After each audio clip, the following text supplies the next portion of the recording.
ധാരാളം ഈ മസ്രയിൽ ജീവിച്ചിട്ട് തിരിച്ചു വരേണ്ടി വന്ന ധാരാളം ആൾക്കാർ കേരളത്തിൽ നിന്ന് തന്നെ വിളിക്കുകയുണ്ടായി. ഇത് എന്റെ തന്നെ അനുഭവമാണ് എന്ന് തോന്നുന്നു എന്ന് പറഞ്ഞിട്ട്. ഇപ്പൊ ഈ കഥ നടക്കുന്ന സന്ദർഭം ഏകദേശം 95 കാലഘട്ടം. അതിനുശേഷം ഇപ്പൊ ഇത്തരത്തിൽ ജീവിക്കുന്ന ആൾക്കാരുടെ ഒരു ഗുണവശം എന്ന് പറഞ്ഞാൽ ഇപ്പൊ ഈ മൊബൈലൊക്കെ വന്നതോടുകൂടി അവർക്ക് ബാഹ്യലോകവുമായി ബന്ധപ്പെടാനുള്ള ഒരവസരമുണ്ട്. എങ്കിൽ പോലും ആളുകളെ അകത്ത് ജീവിക്കുന്ന പല ആൾക്കാരും ഗൾഫിന്റെ വിവിധ മേഖലകളിൽ നിന്ന് തന്നെ വിളിച്ചിരുന്നു. ഞങ്ങളുടെ ജീവിതമാണ് ഇപ്പോഴും എന്ന് പറഞ്ഞിട്ട് വിളിച്ച അനുഭവങ്ങളുണ്ട്. അപ്പോൾ ഇതൊരു കെട്ടുകഥയല്ല, ജീവിതകഥ തന്നെയാണ്. പക്ഷെ അത്തരം ഇപ്പൊ മൊബൈൽ ഫോണിൽ വിളിച്ചു എന്ന് പറയുന്നില്ലേ, അപ്പൊ അത്തരം ആളുകൾക്ക് മൊബൈൽ ഫോണോ അത്തരം ആധുനിക സംവിധാനങ്ങളോ ഉപയോഗിക്കാനുള്ള ധനമോ അല്ലെങ്കിൽ അതിനുള്ള അവകാശമോ ഉണ്ടോ? ഇപ്പൊ സാധാരണ ഇപ്പൊ അവിടെ പാസ് എടുത്തില്ലെങ്കിൽ പുറത്തു പോയാൽ പിടികൂടുന്ന രാജ്യമാണ് എന്ന് അങ്ങനെയാണല്ലോ ഈ രണ്ട് കഥാപാത്രങ്ങളും ആദ്യമായിട്ട് പോലീസ് സ്റ്റേഷനിൽ. അപ്പൊ അങ്ങനെയുള്ള സ്ഥലത്ത് മൊബൈൽ ഫോൺ പോലുള്ള സംവിധാനം ഉപയോഗിക്കാനുള്ള ഇപ്പൊ ആ രീതിയിൽ മൊബൈൽ ഫോണൊക്കെ കിട്ടുന്നുണ്ട്.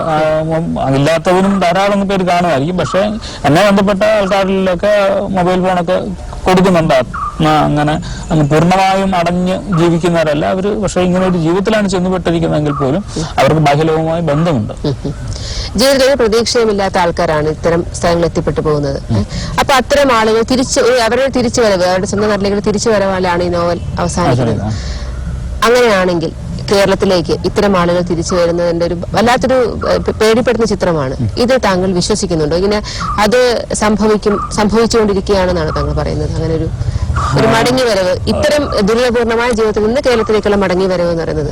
കേരളത്തിലേക്കുള്ള മടങ്ങി വരവ് പ്രവാസികളുടെ ഇടയിൽ നിന്നും ധാരാളമായി സംഭവിച്ചുകൊണ്ടിരിക്കുകയാണ്. അപ്പം ഒരു 10 വർഷം മുമ്പുള്ള അവസ്ഥയല്ല ഇന്ന് ഗൾഫിനുള്ളത്. വളരെയധികം സ്വദേശികളെ തൊഴിലെത്തിക്കുന്നു. പിന്നെ അവിടുത്തെ ഒരു തൊഴിലിന്റെ സാധ്യതകളുടെ അവസരങ്ങൾ കുറഞ്ഞുകൊണ്ടിരിക്കുന്നു. അത്തരത്തിൽ വലിയ മടങ്ങി വരവുണ്ടെന്ന് ഇവിടുത്തെ പ്രവാസകാര്യ വകുപ്പിന് അത് കണക്കുകൾ കൊണ്ട് തന്നെ അറിയാം. പക്ഷെ ഒരു ദുരന്തവശം എന്താണെന്ന് ചോദിച്ചാൽ ഇതിലെ നായകനായ നജീബ് ഈ മടങ്ങി വരുന്നതിന് ശേഷം തിരിച്ച് വീണ്ടും ഗൾഫിലേക്ക് വന്ന് ഇപ്പൊ ഗൾഫിലാണ് താമസിക്കുന്നത് എന്നുള്ളതാണ്. അതായത് ഓരോ പ്രവാസിയും തന്റെ ജീവിതം അവസാനിപ്പിച്ച് ഗൾഫിലെ ആ ദുരിത ജീവിതം അവസാനിപ്പിച്ചിട്ട് നാട്ടിലെത്തി 2 വർഷത്തിന് ശേഷം അല്ലെങ്കിൽ 3 വർഷത്തിന് ശേഷം ഇവിടെ പിടിച്ചു നിൽക്കാനാവാതെ തിരിച്ച് വീണ്ടും ഗൾഫിലേക്ക് വരുന്ന ഒരു അവസ്ഥയാണ് ഇന്നും നിലനിൽക്കുന്നത്. പ്രത്യേകിച്ച് പുനരധിവാസത്തിനുള്ള ഒരു പദ്ധതിയും നമുക്ക് ആവിഷ്കരിക്കാൻ കഴിഞ്ഞിട്ടില്ല. തിരിച്ചു വരുന്നവർക്ക് തൊഴിൽപരമായ സുരക്ഷ ഇല്ല, തൊഴിൽ ചെയ്യാനുള്ള അവസരങ്ങളില്ല. അങ്ങനെ ഒരു വലിയ ഭീകരമുഖത്താണ് ജീവിതം. 10-20 വർഷം ഗൾഫിലൊക്കെ ജീവിച്ചിട്ട് വന്നിട്ട് ഇവിടെ അവർക്കൊന്നും ചെയ്യാനാവാതെ പോകുന്ന വലിയൊരു ദുരന്ത മുഖത്താണ് ഗൾഫിലെ വലിയ ഒരു കൂട്ടം മലയാളികൾ നിലനിൽക്കുന്നത്.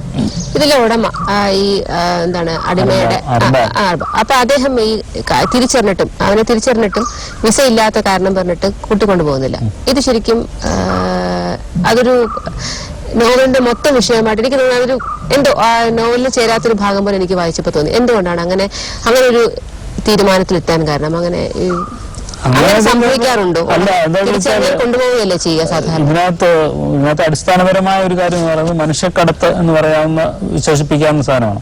അതായത് യഥാർത്ഥത്തിൽ അല്ലാത്ത ഒരു ഓണർ ഒരാളെ തട്ടിക്കൊണ്ടു പോവുകയാണ് ചെയ്യുന്നത്. പക്ഷേ ഈ രാജ്യങ്ങളിലെല്ലാം ശക്തമായ നിയമങ്ങളുണ്ട്. യഥാർത്ഥത്തിൽ ഈ സ്പോൺസർ വേണമെന്ന് പറഞ്ഞ നിയമങ്ങൾ നിൽക്കുന്നത്. പക്ഷേ ഈ നിയമങ്ങൾക്ക് പുറത്തു നിൽക്കുന്ന ആൾക്കാരാണ് പലപ്പോഴും ഇത്തരം ചതികളിൽ കൊണ്ടുപെടുത്തുന്നത്. അവർക്ക് ഒരു നിയമത്തിന്റെ മുന്നിൽ വരുമ്പോൾ അവർക്ക് നിസ്സഹായരാകാനേ സാധ്യതയുള്ളൂ. ഈ ഗൾഫ് രാജ്യങ്ങളിലെല്ലാം ശക്തമായ നിയമ സംവിധാനങ്ങളുണ്ട്. എങ്ങനെ വേണം ഒരു തൊഴിലാളിയെ അവിടെ എത്തിക്കാനും എന്തെല്ലാം സംവിധാനങ്ങളിൽ അവർക്ക് ഒരുക്കി കൊടുക്കണമെന്നും ഒക്കെ നിയമങ്ങളുള്ളതിൽ പോലും ഇതിനെ മറികടക്കാൻ ശ്രമിക്കുന്നവരാണ് ഇത്തരം കാര്യങ്ങൾക്ക് പരിശ്രമിക്കുന്നത്. അപ്പോൾ അവർക്ക് നിയമത്തിന്റെ മുന്നിൽ വരുമ്പോൾ ഒന്നും ചെയ്യാൻ പറ്റാത്ത ആ നിസ്സഹായാവസ്ഥയാണ് ഞാൻ അവിടെ ചെയ്തത്. നിയമത്തിന്റെ മുന്നിൽ അവർക്ക് കെട്ടി നിൽക്കുകയേ പറ്റത്തുള്ളൂ. ഏതൊരു അർബാബിനും നിയമം തൊഴിലാളിക്ക് അനുകൂലമല്ലെങ്കിൽ പോലും അവരെ അങ്ങനെ കടത്തിക്കൊണ്ടു പോകാൻ പറ്റത്തില്ല. ഈ നോവലിനെ കുറിച്ച് ഗദ്ദാം എന്ന സിനിമ ഈ അടുത്ത കാലത്ത് കമലിന്റെ ഏറ്റവും പ്രശസ്തമായൊരു തിയേറ്ററിലൊക്കെയുള്ള സിനിമ, ആ സിനിമയുടെ കഥയ്ക്ക് ഈ താങ്കളുടെ ആടുജീവിതവുമായിട്ടൊരു നേരിയ ബന്ധം? ഇല്ല, ഞാൻ ആ സിനിമ കണ്ടിട്ടില്ല. ഇതിനെ കുറിച്ചുള്ള നിരവധിയായ നിരൂപണങ്ങൾ വായിച്ചു. അതിനകത്ത് ഈ കഥാസന്ദർഭം പറയുന്ന ഒരു സാഹചര്യം ഞാൻ മനസ്സിലാക്കിയെടുത്തോളം ആടുജീവിതവുമായി ചെറിയ സാമ്യങ്ങളുണ്ട് എന്നുള്ളതാണ്.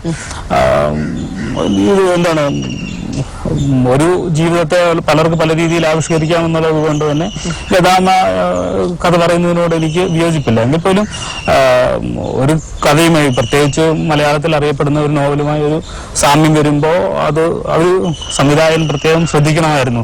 ഇത് ശരിക്കും നേരത്തെ പറഞ്ഞ ഒരു കഥയുടെ പ്രവർത്തനമാണോ അല്ലെങ്കിൽ അതിൽ നിന്നുള്ള ഒരു പകർപ്പിനകത്ത് വന്നിട്ടുണ്ടോ എന്ന് സംവിധായകൻ ശ്രദ്ധിക്കണമായിരുന്നു. അപ്പം എനിക്കതിനെക്കുറിച്ച് പരാതികളില്ല, അതാദ്യം പറയട്ടെ. അപ്പം സാഹിത്യത്തിൽ മാത്രമാണ് മോഷണം ഒരു കുറ്റമാകുന്നത്. സാഹിത്യത്തെ അറിയാമല്ലോ, ഒരു വരി നമ്മൾ മോഷ്ടിച്ചാൽ അതൊരു വലിയ കുറ്റമാണ്. പക്ഷേ സിനിമയിൽ മോഷണം വലിയ കലയായിട്ടാണ് കരുതുന്നത്. പ്രത്യേകിച്ച് മലയാള സിനിമയിലെ പ്രശസ്തരായ പല സംവിധായകരും മോഷണം കൊണ്ട് മാത്രം ജീവിക്കുന്ന ആൾക്കാരാണ്. അപ്പോൾ അതുകൊണ്ട് ആത്മാഭിമാനമുള്ള ഒരു സംവിധായകനും ഒരു തിരക്കഥാകൃത്തും അങ്ങനെ മോഷ്ടിക്കും എന്ന് ഞാൻ കരുതുന്നില്ല. അങ്ങനെ അർത്ഥത്തിലല്ല, അവർ വേറൊരു രീതിയിലാവും എന്നെ ചിത്രീകരിച്ചു, എനിക്കറിയാത്തത് കൊണ്ട്. പിന്നെ ആടുജീവിതം എന്ന കൃതി മാത്രമല്ല, എനിക്ക് ആ സിനിമയെ കുറിച്ചുള്ള ഒരു നിരൂപണങ്ങൾ വായിച്ചതിൽ നിന്ന് പ്രസിദ്ധനായ എഴുത്തുകാരൻ കൊച്ചുബാബയുടെ ഇറച്ചി എന്ന കഥയുണ്ട്. അത് ശരിക്കും ഒരു വേലക്കാരൻ പോയി അവിടെ അറബി വീട്ടിൽ അനുഭവിക്കുന്ന കഥയും ഈ ഇറച്ചിയേറെ എന്ന് പറയുന്ന ഒരു സംഭവമൊക്കെ അതിനകത്താണ്. ഒരുപക്ഷെ ഗൾഫ് ജീവിതത്തിന്റെ ഒരു വലിയ വ്യത്യസ്ത മുഖം വീട്ടുവേലക്കാരുടെ ഒരു ജീവിതം കാണിക്കുന്നത്. അതിൽ നിന്നുള്ള ഭയങ്കരമായ സാമ്യങ്ങൾ ഞാൻ ഈ സിനിമയിൽ കാണുന്നുണ്ട്. അതെത്രത്തോളം കൊച്ചുബാബ എന്ന മരിച്ചുപോയ എഴുത്തുകാരനോട് എത്രത്തോളം നീതി പുലർത്തിയിട്ടുണ്ട് എന്നുള്ള കാര്യവും സിനിമ കണ്ടതിൽ മാത്രമേ എനിക്കറിയാൻ പറ്റൂ. പക്ഷെ ഞാൻ വായിച്ചിടത്തോളം അങ്ങനെയാണ് ഞാൻ മനസ്സിലാക്കുന്നത്. 2 ചോദ്യങ്ങളാണ്. ഒന്ന്, ആടുജീവിതം സിനിമയാക്കുന്നുണ്ടോ?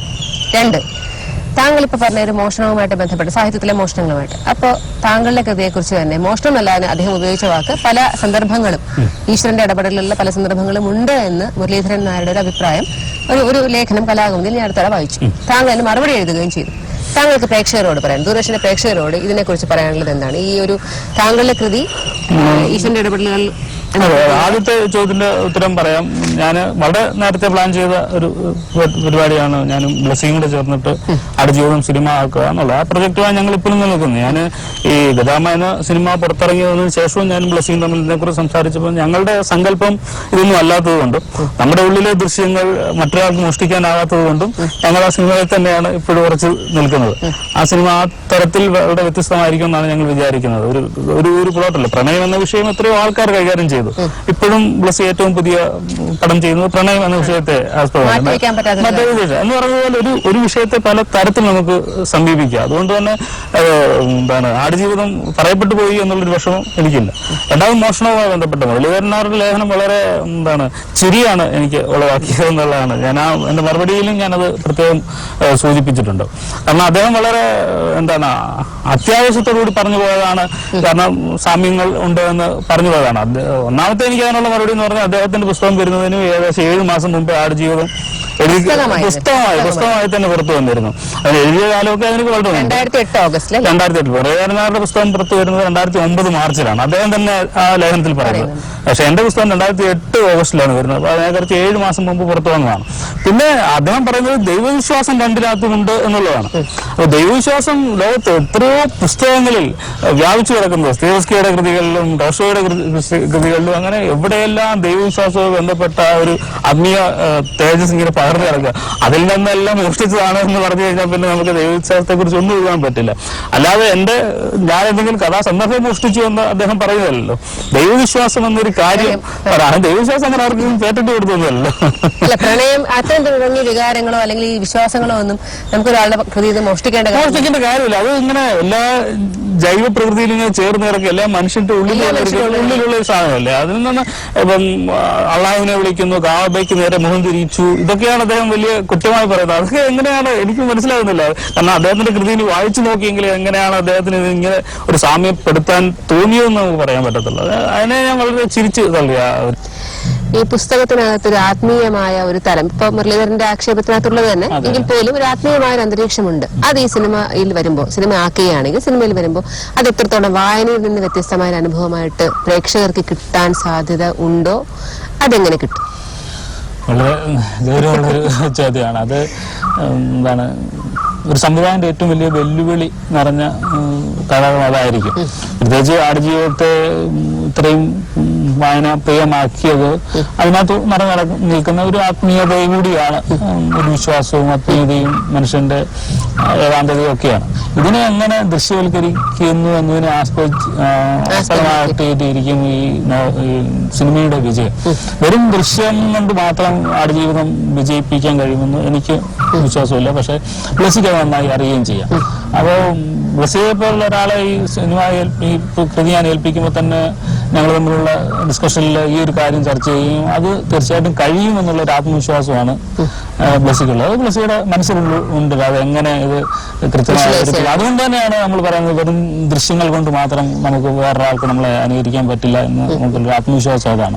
തീർച്ചയായിട്ടും ആ ഒരു ഇഫക്റ്റ് എന്താണ് പുതിയ സിനിമ വരുമ്പോൾ ആ സിനിമയിലുടനീളം വ്യാപിച്ചു കിടക്കുമെന്നുള്ളതാണ് ഞങ്ങളുടെ സ്വപ്നവും വിചാരവും.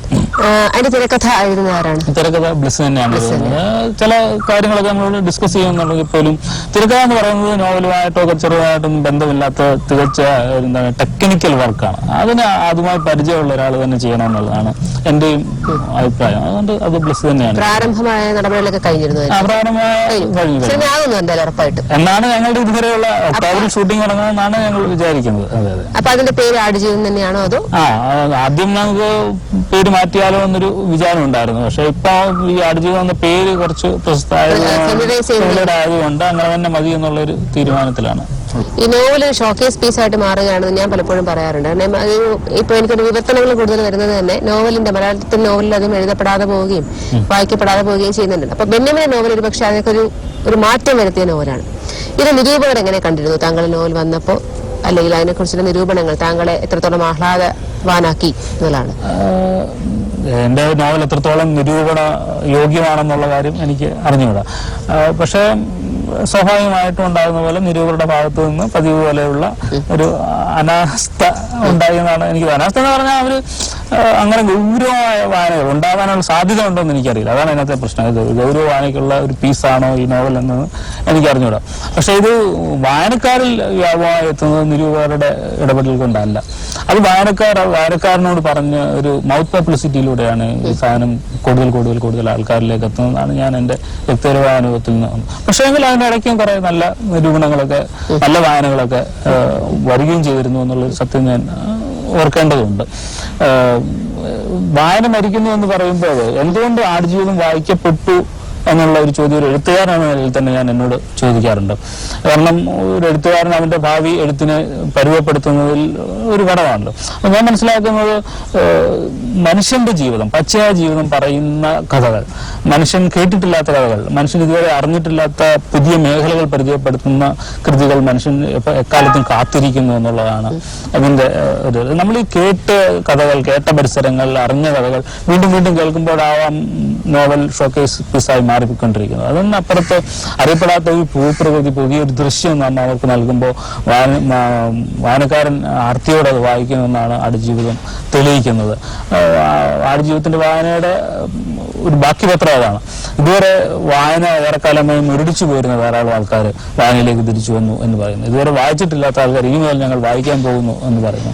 ഈ വായനയുമായിട്ടൊന്നും യാതൊരു ബന്ധവും ഇല്ലാതെ IT-യുടേതായ ഒരു യുഗത്തിൽ താമസിക്കുന്ന കുറേ ആൾക്കാർ ഞങ്ങൾ വായനയിലേക്ക് വന്നു. ഇങ്ങനെയാണ് വായനയ്ക്ക് ഇങ്ങനെ ഒരു വലിയ അനുഭവമുണ്ട്, ആദ്യമായ പുസ്തകം വായിക്കുന്നവർ. അങ്ങനെ ഒരു വലിയ പ്രത്യേക വായന പൊതുധാരയിൽ നിൽക്കുന്ന വായനക്കാർക്ക് പുറത്തു നിന്നുള്ളവർ വായിച്ചു എന്നുള്ളതാണ്. അപ്പം മറ്റുള്ള മനുഷ്യരുടെ ജീവിതം എന്താണെന്ന് പറയുന്ന കൃതികൾ തീർച്ചയായിട്ടും വായിക്കപ്പെടുന്നത് തന്നെയാണ് എൻ്റെ ഈ നോവലിൽ നിന്ന് തെളിയിക്കുന്നത്.